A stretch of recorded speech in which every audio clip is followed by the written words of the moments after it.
اور شیطان کا جو سردار ہوتا ہے نا، وہ اپنا عرش پانی پر لگاتا ہے، اس کا مفہوم میں آپ کو بتا رہی ہوں حدیث کا. تو وہ کیا کرتا ہے، سب سے پوچھتا ہے کہ آج تم نے کیا کیا کام کیے. جتنے بھی اس کے چیلے ہوتے ہیں ابلیس کے، تو وہ سارے مختلف کام بتاتے ہیں کہ آج ہم نے یہ کیا، آج ہم نے یہ کیا. لیکن ایک کھڑا ہو کے کہتا ہے کہ میں نے میاں بیوی کے درمیان جدائی ڈال دی. تو وہ اتنا خوش ہوتا ہے کہ اس کو گلے لگا لیتا ہے، کیونکہ میاں بیوی کا تعلق توڑنا جو ہے ایک پورے معاشرے میں ایک فساد پھیلانے کے برابر ہے. کیونکہ اس سے دو خاندانوں کے درمیان بدمزگی پیدا ہوتی ہے، جو بچے ہوتے ہیں ان کے درمیان بدمزگی پیدا ہوتی ہے. لیکن یہ سارے کام جو تھے وہ ان کو وہ سیکھتے تھے، حالانکہ وہ بار بار فرشتے کہتے تھے کہ ہم جو ہے وہ آزمائش ہیں، تو تم جادو سیکھ کر کفر نہیں کرو. لیکن وہ کیا کرتے تھے، وہ جادو سیکھتے تھے جو مرد اور عورت کے درمیان جو تھا تفرقہ یا جدائی ڈالتے تھے. اور اللہ تعالیٰ فرما رہے ہیں کہ جادو جو ہے وہ کوئی بھی اللہ کے اذن کے بغیر کسی ایک کو نقصان نہیں پہنچا سکتا. تو ہمیں بالکل لوگوں سے جو ہے نا ڈرنا نہیں چاہیے. لیکن اس کے باوجود وہ کیا کرتے تھے، وہ سیکھتے تھے جو نقصان دیتا تھا اور فائدہ نہیں دیتا تھا. تو یہ بھی پتہ چل رہا ہے کہ جادو جو ہے وہ ہمیشہ نقصان دیتا ہے، فائدہ نہیں دیتا. کسی دوسرے کو نقصان پہنچانے کے لیے جادو کیا جاتا ہے. وَلَقَدْ عَلِمُوا، اور البتہ تحقیق وہ جانتے تھے، لَمَنِ اشْتَرَاهُ، البتہ جس نے خریدا اسے، مَا لَهُ فِي الْآخِرَةِ مِنْ خَلَاقٍ، نہیں ہے اس کے لیے آخرت میں کوئی بھی حصہ. یعنی وہ ان کو یہ بات پتہ تھی کہ جادو جو ہے وہ سیکھنے کے بعد آخرت میں ہمارے لیے کوئی حصہ نہیں ہوگا. لیکن اس کے باوجود وہ کیا کرتے تھے، وہ یہ جادو کو سیکھتے تھے. اور وہ بدترین چیز جس کے بدلے وہ اپنے آپ کو فروخت کر رہے تھے. تو اللہ تعالیٰ فرما رہے لَوْ كَانُوا يَعْلَمُونَ، کاش کہ وہ جانتے ہوتے. یعنی کتنا برا ہے جو انہوں نے بیچ ڈالا بدلے اس کے اپنی جانوں کو. کاش کہ وہ جانتے ہوتے کہ یہ جادو جو ہے وہ کفر کے برابر ہے.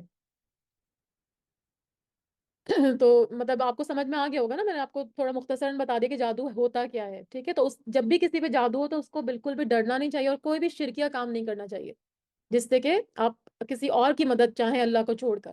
صرف آپ موذتین پڑھ کر، اور صبح شام کی دعائیں تو ضرور آپ لوگ ایک اس میں اپنے نا روٹین لائف میں بنا لیں. کہیں الارم لگا لیں، جیسے آپ سونے کے اٹھنے کے لیے الارم لگاتی ہیں نا، تو ویسے ہی آپ جو ہے وہ جادو سے کے توڑ کے لیے اور اللہ کی حفاظت میں آنے کے لیے ہمیشہ صبح شام کی دعائیں ضرور پڑھا کریں. اس کی ایپ بھی ہوتی ہے، ایاک نستعین. یہ اگر آپ کو میں آپ کو اس میں شیئر بھی کر دوں گی اس کا لنک گروپ میں نا، تو وہ آپ لوگ ضرور اپنے پاس ڈاؤن لوڈ کر لیجئے. تو آج کل موبائل کا زمانہ ہے، تو آپ لوگ بڑی آسانی سے پڑھ سکتے ہیں.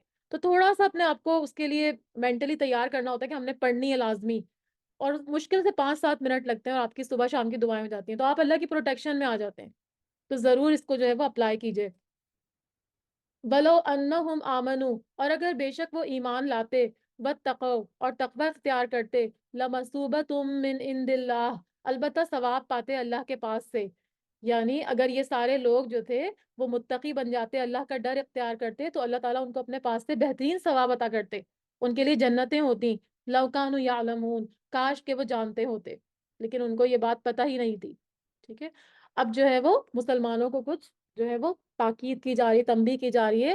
فرمایا یا ایھا الذین آمنو، اے لوگو جو ایمان لائے ہو، لا تقولوا راعنا، نہ تم کہو راعنا یعنی رعایت کر دیجئے. رائنا کا مطلب کیا تھا، رائنا کا مطلب تھا کہ ہماری طرف دھیان کیجئے یا ہماری طرف متوجہ کیجئے، متوجہ ہو جائیے. تو آپ صلی اللہ علیہ وسلم کو اپنی طرف متوجہ کرنے کے لیے لوگ رائنا کا ورڈ بولتے تھے. لیکن انہوں نے کیا کیا، جو مشرکین مکہ تھے انہوں نے اس کا بھی مذاق بنا لیا. تو وہ کیا کرتے تھے، تھوڑی سی زبان کو لچک دے کے اس کو رائینا کہتے تھے. رائی جو ہے وہ گدڑیے یا بکریاں چلانے والے کو کہتے ہیں. تو وہ ایک طرح سے آپ صلی اللہ علیہ وسلم کا مذاق بناتے تھے اور وہ کہتے تھے اے ہمارے چرواہے. یہ اس کا میننگ ہوتا تھا جو وہ ورڈ بولتے تھے. تو یہاں مسلمانوں کو روکا جا رہا ہے کہ تم لوگ اب رائنا مت کہا کرو، بلکہ وقولوا انظرنا، بلکہ تم کہو کہ ہماری طرف نظر کیجئے، ہماری طرف دیکھیے. ٹھیک ہے، واسمعوا، اور غور سے سنا کرو. یعنی بار بار آپ کی طرف، آپ کو اپنی طرف متوجہ کروانے کی ضرورت نہیں ہے، بلکہ وہ جو کچھ بتا رہے ہیں وہ غور سے سنا کرو. اور ان لوگوں کی طرح نہیں کرو جو کہ صرف آپ صلی اللہ علیہ وسلم کی بات سن کر اس کا مذاق اڑاتے ہیں اور اس کو جو ہے وہ مانتے نہیں ہیں، اس کو سنجیدگی سے نہیں لیتے. ہاں جزاک اللہ خیر. کلیم نے جو ہے نا یہاں پہ چیٹ میں شیئر کر دی ہے، اینڈرائڈ کی بھی اور ایپل کی بھی. تو آپ لوگ یہاں سے بھی ڈاؤن لوڈ کر سکتے ہیں. ایاک نستعین. جزاک اللہ خیر جعفر. تو آپ لوگ کر لیجیے گا، اور ضرور اس کو صبح شام کی دعاؤں کو نا اپنا معمول بنا لیجیے. پہلے میں بھی نہیں پڑھتی تھی، لیکن میں نے دیکھا ہے کہ جب ہم پڑھنے لگتے ہیں نا تو واقعی آپ کو بہت سکون ملتا ہے. کہ جیسے ہم اللہ کی پروٹیکشن میں آ گئے. تو میں آپ کو بتا رہی تھی کہ ان کو مسلمانوں کو منع کیا گیا کہ اب آپ رائنا والا ورڈ یوز نہیں کریں، بلکہ آپ لوگ کیا ورڈ یوز کریں؟ انظرنا، کہ ہماری طرف دیکھیے اور بات کو غور سے سنا کریں. کیونکہ وہ لوگ تو بات کو سنتے نہیں تھے نا، اسی لیے وہ مذاق اڑانے کے لیے جو ہے وہ اس طرح کی باتیں بیچ میں ڈالتے تھے کہ آپ کا دھیان ادھر ادھر ہو جائے، کیونکہ وہ توجہ سے آپ کی بات سنتے ہی نہیں تھے. وہ ہدایت سے کافی دور تھے، لیکن پریٹنڈ ایسے کرتے تھے جیسے کہ ہم مسلمانوں کے ساتھ ہیں اور ان کی محفلوں میں آتے تھے. اللہ تعالیٰ فرما رہے وَلِلْكَافِرِينَ عَذَابٌ علیم، اور کافروں کے لیے عذاب ہے دردناک. یعنی جو کچھ یہ کر رہے ہیں، ابھی تو اللہ تعالیٰ نے ان کی رسی دراز کی ہے، ان کو ڈھیل دی ہوئی ہے، لیکن یہ جو کچھ کر رہے ہیں وہ اچھا نہیں کر رہے. ان کو جو ہے وہ آخرت میں دردناک عذاب دیا جائے گا. ما یود الذین کفروا، نہیں چاہتے وہ جنہوں نے کفر کیا، من اہل الکتابی، اہل کتاب میں سے، ولل مشرکین، اور نہ مشرکین، ان ینزل علیکم من خیر من ربکم، کہ نازل کی جائے تم پر کوئی خیر تمہارے رب کی طرف سے. یعنی جو اہل کتاب ہیں جس میں کہ یہ یہودی اور نصرانی ہیں، اور اس کے علاوہ کافر اور نہ مشرک، یہ چاہتے ہیں کہ تمہارے رب کی طرف سے کوئی بھلائی تم پر نازل ہو. کن کے اوپر؟ محمد صلی اللہ علیہ وسلم کے اوپر یا مسلمانوں کے اوپر. کیوں؟ کیونکہ حسد کی وجہ سے وہ مسلمانوں سے حسد کرتے تھے نا، کہ ان کی امت سے جو ہے وہ پیغمبر کیوں آئے. تو اس وجہ سے وہ کیا کرتے تھے، وہ ان کو جو ہے وہ ماننے سے انکار کرتے تھے، اور وہ جو ہے وہ جیلس ہوتے تھے، حسد کرتے تھے کہ ان کے اوپر کوئی بھی بھلائی آتی مسلمانوں کے اوپر. جیسے مال غنیمت میں کہیں ان کو وہ مل جاتی غنیمت کا مال، تو اس پہ بھی وہ جیلس ہوتے تھے، اور کوئی بھی بھلائی آتی تو وہ حسد کرتے تھے. اللہ تعالیٰ فرما رہے واللہ یختص برحمتہ، اور اللہ تعالیٰ خاص کر لیتا ہے ساتھ اپنی رحمت کے، من یشاء، جسے وہ چاہتا ہے، واللہ ذو الفضل العظیم، اور اللہ فضل والا ہے، اور بہت بہت بڑے، اللہ تعالیٰ بہت بڑے فضل والا ہے. تو ان کو ایک یہاں پر جو اس کی بات ہوئی نا خیر کی، تو سب سے زیادہ جو خیر مسلمانوں کے پاس پہنچی تھی وہ کیا تھا؟ قرآن عظیم کی نعمت، قرآن کریم کی نعمت. ٹھیک ہے؟ تو وہاں پر جو ہے وہ یہ لوگ نہیں چاہتے تھے کہ ان کو جو ہے وہ کوئی بھی اچھی چیز ان کو ملے، لیکن اللہ تعالیٰ فرما رہے ہیں کہ جو قرآن اور نبوت جو رحمت کی صورت میں آپ صلی اللہ علیہ وسلم کو اور مسلمانوں کے پاس آئی ہے، تو اللہ تعالیٰ جس کو چاہتا ہے وہ دیتا ہے. یعنی جس کو چاہتا ہے اللہ اس کے لیے خاص کر لیتا ہے. یہاں جو علیکم کا ورڈ یوز ہوا ہے نا، اس میں نبی صلی اللہ علیہ وسلم بھی آ سکتے ہیں، اور صحابہ اور مومنین بھی آ سکتے ہیں. تو کیونکہ وہ یہ نہیں چاہتے تھے کہ آپ صلی اللہ علیہ وسلم کو نبوت ملے یا مسلمانوں کے پاس کوئی بھی جو ہے وہ خوشی ملے، کوئی بھی خیر ملے، کیونکہ آپ صلی اللہ علیہ وسلم کو اللہ تعالیٰ نے جو ہے وہ رحمت للعالمین بنایا تھا نا. تو یہ اس سے بہت جیلس ہوتے تھے، یہ یہود اور جتنے بھی مشرکین تھے، اور طرح طرح کے اعتراضات گھڑتے رہتے تھے. اب مزید ان کا کیا اعتراض ہے؟ ما ننسخ، جو بھی ہم منسوخ کرتے ہیں، من آیتن کوئی آیت، او ننسیہا ہم بھلوا دیتے ہیں اس کو، نأتی بخیر منہا او مثلہا، اور ہم لے آتے ہیں اس سے بہتر یا اس جیسی. اب کیا ہوا کہ اب یہ مزید آپ صلی اللہ علیہ وسلم کو جو ہے وہ کرنے کے لیے آپ صلی اللہ علیہ وسلم کو جو ہے وہ غلط ثابت کرنے کے لیے کہ یہ نعوذ باللہ جھوٹے پیغمبر ہیں، وہ ہر وقت اس کوشش میں لگے رہتے تھے. یہ جو مشرکین مکہ تھے یا یہودی تھے، یا لوگوں کو شک میں ڈالتے رہتے تھے.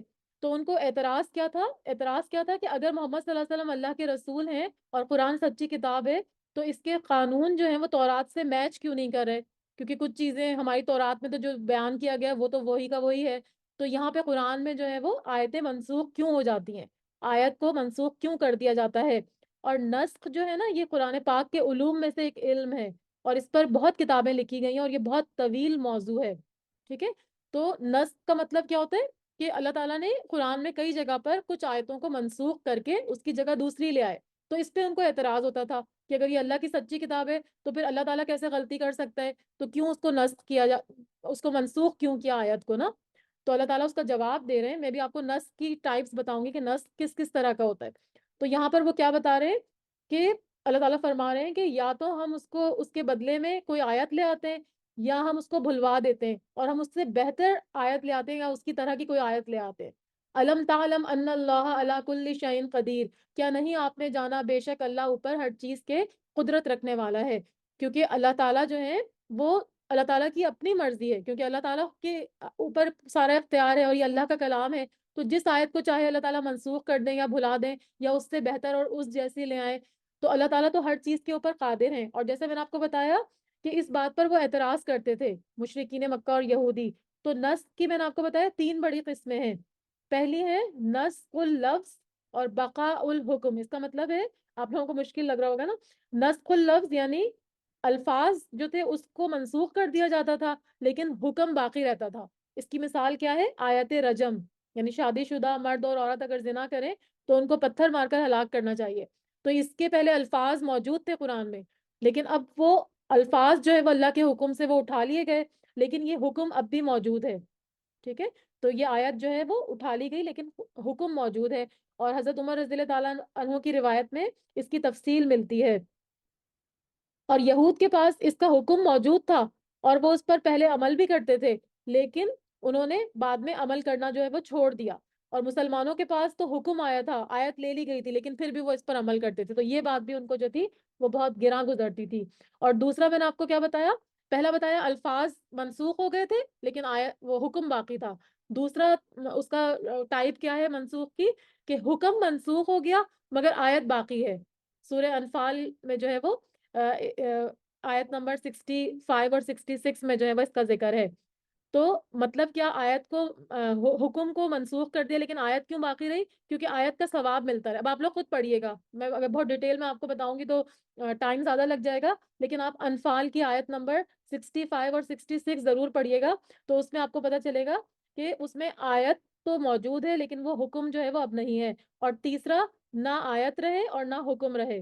جیسے رضاعت کا مسئلہ ہے، تو اس میں صحیح مسلم میں اس کی حدیث آتی ہے، حضرت عائشہ کی روایت ہے، وہ فرماتی ہیں کہ رضاعت کی حرمت کے بارے میں پہلے آیت موجود تھی جس میں 10 دفعہ اور پھر 5 دفعہ، مطلب کوئی بچہ اگر کسی عورت کا جو ہے وہ عورت کسی بچے کو فیڈ کراتی ہے 5 دفعہ یا 10 دفعہ تو حرمت ثابت ہو جاتی ہے.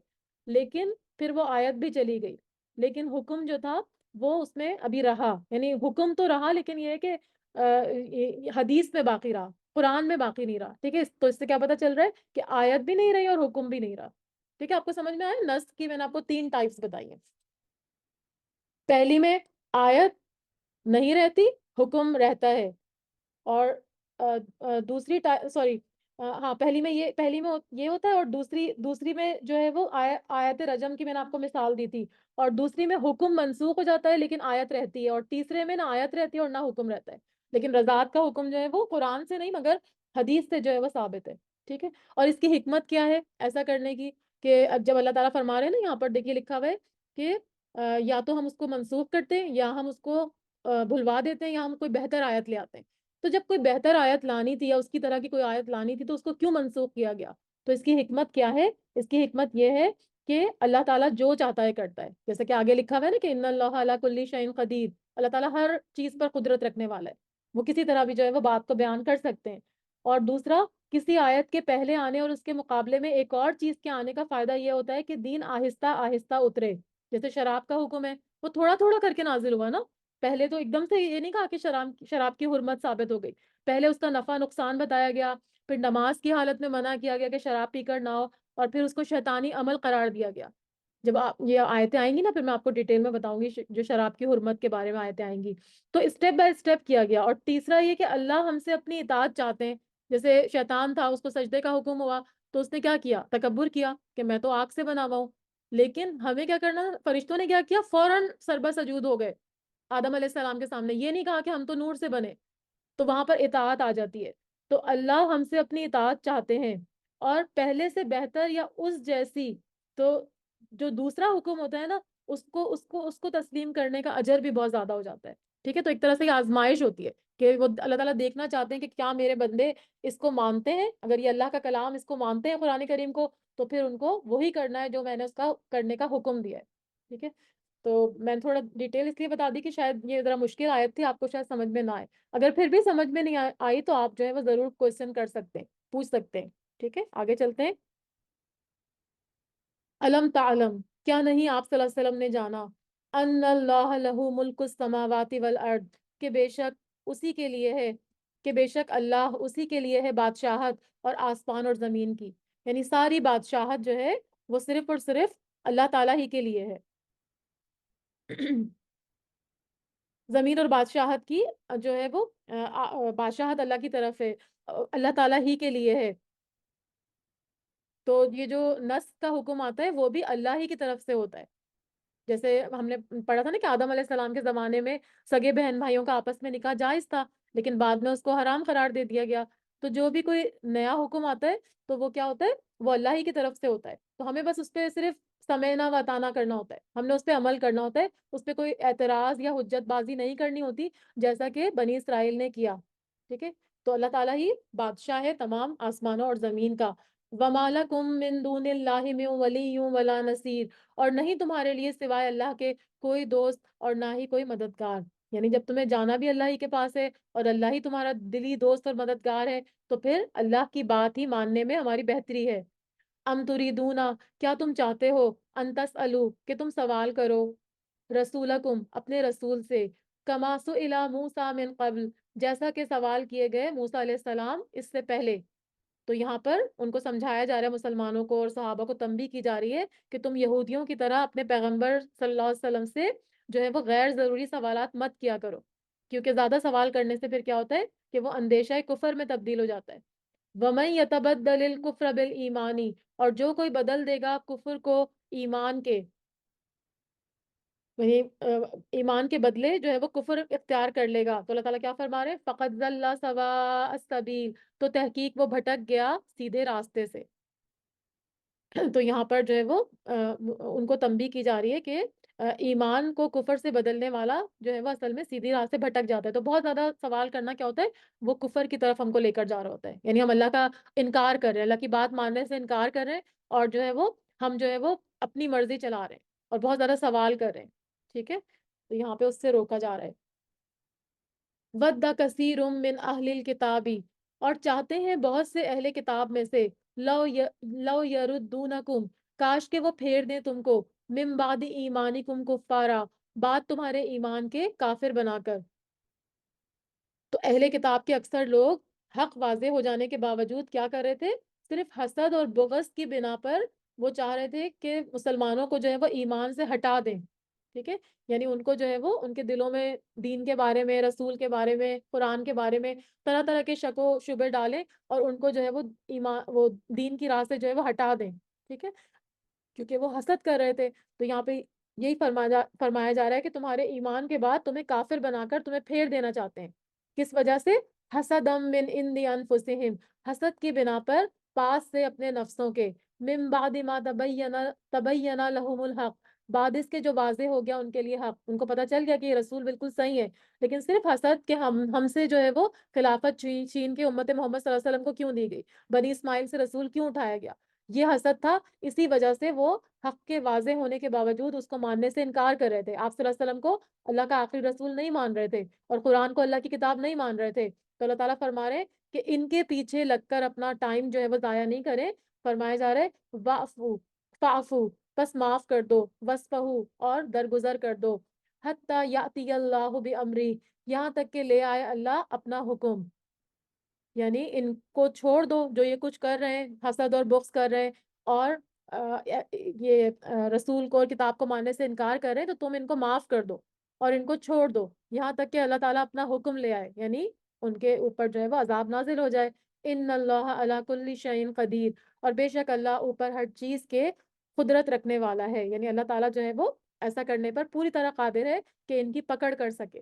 تو مسلمانوں کو کہا جا رہا ہے کہ آپ ان کو معاف کر دیں اور ان کو چھوڑ دیں، درگزر کر دیں. فسفہو جو ہے نا، صفحہ سے نکلا. صفحہ کا مطلب جیسے صفحہ ہم کہتے ہیں نا، تو صفحہ جو ہوتا ہے پیج جس کو ہم کہتے ہیں انگلش میں، تو صفحہ بالکل پلین ہوتا ہے نا، تو اس طرح سے بالکل ان کو معاف کر کے ختم کر دیں، جو بھی ان کی باتیں ہیں ان کو ذہن سے نکال دیں. آپ بس وہ کریں جو اللہ تعالیٰ نے کرنے کا حکم دیا ہے اور ان کے پیچھے لگنا چھوڑ دیجئے. اب جو ہے وہ کچھ ان کو احکامات دیے جا رہے ہیں مسلمانوں کو کہ فرمایا وَأَقِيمُوا الصَّلَاةَ، اور قائم کرو نماز، کیونکہ سب سے پہلے جو ہے وہ نماز ہی مومن اور منافق میں فرق کرتی ہے. مومن اور کافر میں جو فرق ہے، سب سے بڑا ڈفرنس وہ نماز ہے. اگر مسلمان بھی نماز نہیں پڑھیں گے تو پھر وہ مسلمان کہلانے کے لائق نہیں ہے. ٹھیک ہے. تو فرمایا وَأَقِيمُوا الصَّلَاةَ وَآتُوا الزَّكَاةَ، نماز قائم کرو اور ادا کرو زکوٰۃ. اور زکوٰۃ جو ہے وہ اپنے مال کی ہوتی ہے اور ایک خاص مقدار میں جو ہے وہ ایک سال گزرنے کے بعد ایک خاص مقدار ہونے پر، ایک خاص مقدار یعنی 2.5% پر جو ہے وہ زکوٰۃ دی جاتی ہے. تو اس کی تفصیل پھر ہم آگے پڑھیں گے. وما تقدموا لانفسکم، اور جو بھی تم آگے بھیجو گے اپنے نفسوں کے لیے، یعنی اپنے نفسوں کا مطلب اپنے آپ کے لیے، تو آگے ہم کیسے بھیج رہے ہوتے ہیں؟ جو کچھ ہم دنیا میں کر رہے ہوتے ہیں نا، تو اگر ہم نیکیاں کر رہے ہوں گے تو وہ ہم اپنے لیے آگے بینک اکاؤنٹ بنا رہے ہیں، ٹھیک ہے، ہمارے جو نیکیاں وہ جمع ہوتی جا رہی ہیں، تو جو کچھ ہم دنیا میں آج کر رہے ہیں نا وہ ہم آگے بھیج رہے ہیں، اچھا یا برا، کوئی لوگ اچھا کام کر رہے ہیں، کوئی برا کام کر رہے ہیں، تو یہاں پہ بھلائی کی بات ہو رہی ہے کہ جو بھی تم آگے بھیجو گے اپنے نفسوں کے لیے، من خیرن، کوئی بھی خیر کی چیز، تجدوہ عند اللہ، تم پاؤ گے اس کو اللہ کے پاس، یعنی ایسا نہیں ہوگا کہ اللہ تعالیٰ تمہارے ساتھ ناانصافی کریں گے، جو بھی نیکی کرتے ہیں نا ہم، تو دنیا میں اس کی قدر نہیں ہوتی، دنیا میں لوگ آپ کو پھر بھی مذاق کا نشانہ بناتے ہیں، آپ کے لیے جو ہے وہ مختلف طرح کی باتیں کرتے ہیں، اور وہ جو ہے وہ کہ آپ کی نیکی کو نیکی نہیں مانتے، حسد کی بنا پر یا بلا وجہ کے اعتراض کی وجہ سے، لیکن اللہ تعالیٰ ایسا بے انصاف نہیں ہے، اللہ تعالیٰ تو آپ کی ایک ذرے برابر بھی نیکی ہوگی اس کے حساب سے آپ کو جو ہے وہ کئی گنا اجر دیا جائے گا، ٹھیک ہے، تو فرمایا کہ جو بھی تم آگے بھیج رہے ہو، جو بھی نیکیاں یا خیر کے کام تم کر رہے ہو، جو بھی تم آگے بھیجو گے وہ سب کچھ اللہ کے پاس پاؤ گے، یعنی نماز قائم کر رہے ہو، اب دیکھیں نماز قائم کرنے میں بظاہر تو ہم کو کوئی فائدہ نہیں لگتا نا، بہت ہوا تو ہم کو لگتا ہے کہ ہاں ہمیں نماز پڑھنے سے سکون ملتا ہے، ٹھیک ہے، لیکن بظاہر آپ دیکھیں تو آپ نماز کے اندر کچھ بھی کر سکتے ہیں، ہے نا، رکعتیں آپ صحیح پڑھیں نہیں پڑھیں کوئی آپ کو دیکھ بھی نہیں رہا، ٹھیک ہے، لیکن ہمیں پورا یقین ہے کہ ہم اللہ تعالیٰ کو دیکھ رہے ہیں، اللہ تعالیٰ ہم کو دیکھ رہے ہیں نماز کی حالت پہ، تو ہم جب نماز پڑھ رہے ہوتے ہیں تو وہ نیکیاں ہماری آگے جمع ہو رہی ہوتی ہیں ہمارے بینک میں، ٹھیک ہے، تو وہ ہم اللہ کے پاس اس کی نیکیاں پائیں گے، ابھی ہم کو نہیں پتا چل رہا، ابھی ہم کو نماز پڑھنا بہت مشکل لگ رہا ہوتا ہے، لیکن وہ نیکیاں ہمارے پاس اکاؤنٹ میں جمع ہو رہی ہیں، اسی طرح زکوٰۃ دینا اور جو بھی دین کے کام ہے وہ سب کچھ کرنے کے ہمیں اگر دنیا میں اجر نہیں بھی مل رہا تو وہ آخرت میں اللہ کے پاس وہ ساری نیکیاں جو ہے وہ اللہ تعالیٰ کے پاس ہم پائیں گے، تو یہی فرمایا جا رہا ہے کہ جو کچھ تم آگے بھیجو گے اپنے لیے، کوئی بھی خیر تم پاؤ گے اس کو اللہ کے پاس، ان اللہ بما تعملون بصیر،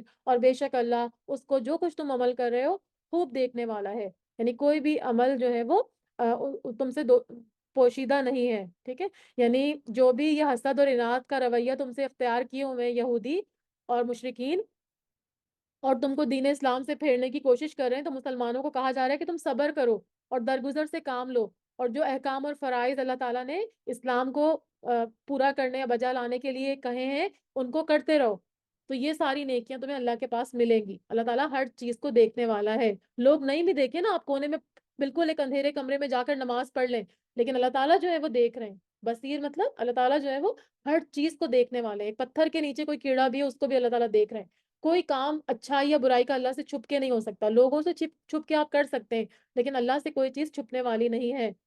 اب ان کی کچھ اور خوش فہمیاں تھیں، ان کی کچھ آرزویں تھیں، وہ کیا سمجھتے تھے کہ مسلمان تو جو ہے نا بالکل غلط ہے اور وہ تو جہنم میں جائیں گے اور ہم سارے جنت میں جائیں گے، تو یہ اس آیت میں یہی بتایا جا رہا ہے، آیت نمبر 111 میں، وقالو، اور وہ کہتے ہیں، انہوں نے کہا، لن يدخل الجنت، ہرگز نہیں داخل ہوگا جنت میں، الا من کان ہودن او نصارا، مگر جو کوئی یہودی ہوگا اور جو کوئی انصاری ہوگا یا عیسائی ہوگا، یعنی وہ سمجھتے تھے کہ صرف یہودی اور نصارہ جنت میں جائیں گے اور مسلمان جو ہے وہ جنت میں نہیں جائیں گے، اللہ تعالیٰ فرما رہے ہیں تل کا امانی یوہم، یہ ان کی تمنائیں ہیں، صرف ان کی آرزویں ہیں، ٹھیک ہے، یعنی اپنے سے انہوں نے ازیوم کر لیا ہے کہ جو ہے وہ یہ ایسا ہوگا، حالانکہ ان کے عمل تو ایسے نہیں ہیں، انہوں نے تو آخری پیغمبر کو ماننے سے انکار کر دیا، قرآن کو ماننے سے انکار کر دیا، تو پھر کیسے یہ جنت کے مستحق ہو سکتے ہیں؟ جو محمد صلی اللہ علیہ وسلم پر ایمان نہیں لائے گا تو وہ تو جنت کا مستحق ہو ہی نہیں سکتا، قرآن پر اور محمد صلی اللہ علیہ وسلم پر ایمان لانا ضروری ہے، تو اللہ تعالیٰ فرما رہے ہیں یہ ان کی آرزویں ہیں، تمنائیں ہیں، قل، آپ صلی اللہ علیہ وسلم کہہ دیجئے، ہاتو برہانکم، لے آؤ تم اپنی دلیل، یعنی کوئی دلیل ہمارے سامنے جو ہے وہ پیش کرو، ان کن تم صادقین، اگر تم سچے ہو، ٹھیک ہے، تو ان کے غرور اور جو فریب نفس ہے اس کو بیان کیا جا رہا ہے جس میں وہ مبتلا تھے، اللہ تعالیٰ فرما رہے ہیں کہ ان کے پاس اس کی کوئی دلیل نہیں ہے، نہ ان کی کتاب میں یہ لکھا ہوا ہے کہ یہ لوگ جو ہے وہ جنت میں جائیں گے، ٹھیک ہے، اور مسلمان جو ہے نعوذ باللہ وہ جہنم میں جائیں گے، یہ ان کی صرف تمنائیں ہیں، تو کوئی دلیل انہوں نے اس کی پیش نہیں کی، بلا، کیوں نہیں، من اسلم وجہہ للہ، جس نے سپرد کر دیا چہرہ اپنا اللہ کے لیے، وہ ہوا محسن، اور وہ محسن بھی ہوگا، کیا فرمایا جا رہا ہے کہ جو بھی اپنے آپ کو خلوص کے ساتھ اللہ کے سامنے جھکا دے گا، اسلم وجہ کا مطلب کیا ہے، اسلم وجہہ للہ کا مطلب ہے کہ صرف اللہ کی رضا کے کام کرے گا، اور وہ محسن، محسن کا مطلب کیا ہے کہ اخلاص کے ساتھ اور پیغمبر صلی اللہ علیہ وسلم کی سنت کے مطابق. تو قبولیت عمل کے لیے دو بنیادی جو ہے وہ اصول ہیں. ٹھیک ہے، وہ کیا ہے کہ نیت خالص اللہ کے لیے ہو. کوئی بھی آپ عمل دیکھ لیجیے، نماز پڑھ رہی ہیں، روزے رکھ رہی ہیں، زکوٰۃ دے رہی ہیں، کوئی نیکی کا کام کر رہی ہیں، ہر ایک میں آپ کا فارمولا کیا ہوگا کہ نیک عمل یا صالح عمل کیا ہوتا ہے؟ جو نیت خالص اللہ کے لیے ہو، کسی کو دکھانے کے لیے نہ ہو، کسی اور کے لیے نہ ہو. اور دوسرا سنت رسول صلی اللہ علیہ وسلم کے مطابق وہ عمل ہو. اپنی مرضی سے کرنے والا عمل جو ہے وہ قابل قبول نہیں ہوگا. تو فرمایا کہ جو کوئی جس نے سپرد کر دیا اپنا چہرہ، اپنا چہرہ مطلب اپنے آپ کو، اپنی ذات کو اللہ کے لیے، اللہ کی اطاعت میں سپرد کر دیا، تو اور وہ محسن بھی ہوگا، تو اللہ تعالیٰ فرما رہے ہیں کہ فَلَهُ أَجْرُهُ عِندَ رَبِّهِ، تو اس کا اجر اس کے رب کے پاس ہوگا. ٹھیک ہے، تو آپ کا رب جو ہے وہ اس کو بے شک بہت بہت اس کو جو ہے وہ پورا پورا بدلہ دے گا. وَلَا خَوْفٌ عَلَيْهِمْ وَلَا ہُمْ يَحْزَنُونَ، اور نہ کوئی اس پر خوف ہوگا اور نہ ہی وہ لوگ جو ہے وہ غمگین ہوں گے. میں نے آپ کو بتایا تھا نا کہ خوف جو ہوتا ہے وہ فیوچر کا ہوتا ہے، آنے والے کل کا خوف ہوتا ہے. اور غمگین ہم کب ہوتے ہیں، یحزنون کب ہوتے ہیں؟ جو گزرا ہوا ہے. تو نہ وہ گزرنے والے جو دنیا میں اس نے دن گزارے اس پہ وہ غمگین ہوں گے، یہ مومن جو کہ اللہ کی اطاعت میں اپنے آپ کو وہ کر دیں گے، سپرد کر دیں گے، سرنڈر کر دیں گے. اور نہ ہی ان کو کوئی آگے والی چیزوں کا خوف ہوگا کہ پتہ نہیں ہمارے ساتھ کیا معاملہ ہوگا. بقولت الیہود، اور کہا یہود نے، لیست النصارى علی شیء، نہیں ہے نصارہ کسی بھی چیز کے اوپر. ٹھیک ہے، اب یہاں پر ان دونوں کی آپس میں بھی ان کو ایک دوسرے سے بغض تھا. مسلمانوں سے تو تھا لیکن یہ یہود اور نصارہ جو تھے وہ کیا کرتے تھے، ایک دوسرے کے اوپر بھی بلیم گیم کھیلتے تھے. تو یہود کہتے تھے کہ نصرانی حق پر نہیں ہے، وقالت النصارى لیست الیہود، اور نصارہ کہتے تھے کہ نہیں ہے یہود علی شیء کسی بھی چیز پر. وہم یتلون الکتاب، حالانکہ وہ تلاوت کرتے تھے کتاب کو. تو دونوں ایک دوسرے کو بلیم کرتے تھے. یعنی یہودی تورات پڑھتے تھے جس میں حضرت موسیٰ علیہ السلام کی زبان سے حضرت عیسیٰ علیہ السلام کی تصدیق موجود ہے، لیکن اس کے باوجود یہودی حضرت عیسیٰ علیہ السلام کو ماننے سے انکار کرتے تھے. اور عیسائیوں کے پاس انجیل موجود تھی جس میں حضرت موسیٰ علیہ السلام اور تورات کے اللہ کے پاس سے ہونے کی تصدیق تھی، اس کے باوجود وہ یہودیوں کو ماننے سے انکار کرتے تھے. تو یہ دونوں اہل کتاب جو تھے یہ اپنے فرقے انہوں نے بنا لیے تھے، اور کفر اور عناد کی وجہ سے صرف اپنے اپنے بارے میں خوش فہمیوں میں مصروف تھے کہ ہم تو صرف جنت میں جائیں گے، نہ یہود جائیں گے اور نہ ہی نصارہ جائیں گے. اللہ تعالیٰ کے فرمانے کہ یہ سب تورات پڑھتے ہیں، تورات میں لکھا ہوا تھا کہ ایک دوسرے کی مدد کرنا، جو پیغمبر آئے گا تو دوسری قوم اس کی مدد کرے گی. لیکن اس کے باوجود یہ اس طرح کی باتیں کر رہے ہیں، عقل سے خالی باتیں. كَذَلِكَ قَالَ الَّذِينَ لَا يَعْلَمُونَ مِثْلَ قَوْلِهِمْ، اسی طرح کہا انہوں نے جو علم نہیں رکھتے مانند ان کی بات کے. یہ کون لوگ تھے جن کے پاس علم نہیں تھا؟ کیونکہ یہود اور نصارہ کو تو علم والے کہا گیا نا، کیونکہ ان کے پاس کتاب تھی. ٹھیک ہے، جن کے پاس علم نہیں تھا وہ کون لوگ تھے؟ وہ مشرکین تھے. مشرکین جو تھے وہ ان پڑھ تھے، امی تھے، اسی لیے ان کو بے علم کہا گیا. لیکن وہ مشرک ہونے کے باوجود یہود اور نصارہ کی طرح اسی بات میں وہ اپنے آپ کو یہی سمجھتے تھے کہ ہم حق پر ہیں. اسی لیے وہ آپ صلی اللہ علیہ وسلم کو جو ہے وہ بے دین کہتے تھے، نعوذ باللہ. آپ صلی اللہ علیہ وسلم کو ماننے سے انکار کرتے تھے. تو یہ سارے کے سارے سمجھتے تھے کہ بس ہم جنت میں جائیں گے اور جو ہے وہ دوسرا نہیں جائے گا. اور آپ آج دیکھیں مسلمانوں میں بھی اسی طرح سے کئی فرقے بنے ہوئے. یہاں تو ایک پیغمبر کی اولاد کی بات ہو رہی ہے، پیغمبر کی قوم کی بات ہو رہی ہے، لیکن آپ دیکھیں صرف مسلمان کتنے فرقوں میں بٹے ہوئے ہیں، اور ہر فرقہ یہ سمجھتا ہے کہ ہم جنت میں جائیں گے اور دوسرا دوزخ میں جائے گا، ہم صحیح ہیں. تو ایسا کرنا بہت جو ہے وہ غلط ہے. ٹھیک ہے، ہاں اپنے عمل کو صحیح کریں، اپنے آپ کو اللہ کے پاس سرنڈر کر دیں، اللہ کی اطاعت میں سربا سجود ہو جائیں، تو پھر آپ جنت کی تمنا کر سکتے ہیں. لیکن یہ کہنا کہ دوسرا جنت میں نہیں جائے گا اور ہم جائیں گے، یہ بالکل غلط ہے. اور کسی کے بارے میں بھی ہم کچھ نہیں کہہ سکتے، بھلے آپ کو بظاہر وہ بہت ہی کوئی مجرم، بہت ہی کوئی گناہ گار نظر آ رہا ہو، تو ہم کہتے ہیں نا یہ تو ہے ہی جہنمی. ایسا بالکل نہیں کہنا چاہیے، کیونکہ ہمیں نہیں پتا اس کی کیا بات اللہ تعالیٰ کو پسند آ جائے اور اللہ تعالیٰ اس کے لیے جنت لکھ دیں. جیسے ایک فاحشہ عورت کے بارے میں حدیث تھی کہ وہ اتنے برے برے کام کرتی تھی، لیکن اس نے ایک کتے کو پانی پلایا تھا، تو اس پانی جوتے میں ڈال کے پانی پلایا تھا ایک پیاسے کتے کو، تو اللہ تعالیٰ نے اس نیکی کی بنا پر اس کو معاف کر دیا تھا. تو اسی لیے ہمیں کبھی بھی کسی کو جو ہے نا وہ نہیں کرنا چاہیے کہ یہ تو جو ہے وہ جنت میں جائے گا اور یہ دوزخ میں جائے گا. ایسا ہم نہیں کہہ سکتے. یہ اللہ تعالیٰ کا معاملہ ہے کہ وہ کس کو جنت میں بھیجے، کس کو دوزخ میں بھیجے. ہمیں صرف اپنے آپ کی فکر کرنی ہے. ٹھیک ہے، فاللہ یحکم بینہم، اللہ تعالیٰ فرما رہے ہیں کہ جو بھی ان کی لڑائیاں ہیں جو کچھ یہ سمجھتے ہیں تو اللہ فیصلہ کرے گا ان کے درمیان، کیونکہ دنیا میں تو ان کو ڈھیل دی ہوئی ہے، دنیا میں ان کی پکڑ نہیں آ رہی ہے۔ یوم القیامتی، دن قیامت کے اللہ تعالیٰ فیصلہ کریں گے، فی ما کانوا فیہ یختلفون، اس معاملے میں جس میں کہ وہ اختلاف کر رہے ہیں، یعنی وہ سمجھ رہے ہیں نا کہ ہم جنت میں جائیں گے، وہ کہہ رہے ہیں ہم جنت میں جائیں گے، تو اللہ تعالیٰ فرما رہے ہیں کہ ان کو ایسے ہی لڑنے دیں اور آپ ان کو اگنور کر دیں، اور اصل میں تو ان کے درمیان فیصلہ قیامت کے دن ہوگا، پھر ان کو پتا چل جائے گا کہ کون صحیح تھا اور کون غلط تھا۔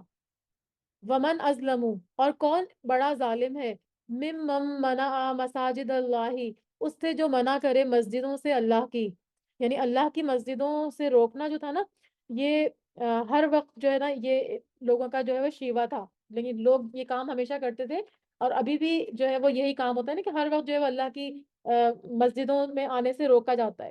تو آپ صلی اللہ علیہ وسلم کی جب بعثت ہوئی تھی، جس سال آپ پیدا ہوئے تھے، اس سال جو ہے وہ ابرہہ کا لشکر کا واقعہ آپ لوگوں کو پتا ہوگا نا، کہ ابرہہ کس طرح سے مکہ ڈھانے کے لیے آیا تھا، خانہ کعبہ کو ڈھانے کے لیے آیا تھا، اور پھر اللہ تعالیٰ نے ابابیل کو پرندوں کی چونچ میں کنکر دے کے اس کو بچایا تھا، یعنی کعبے کو۔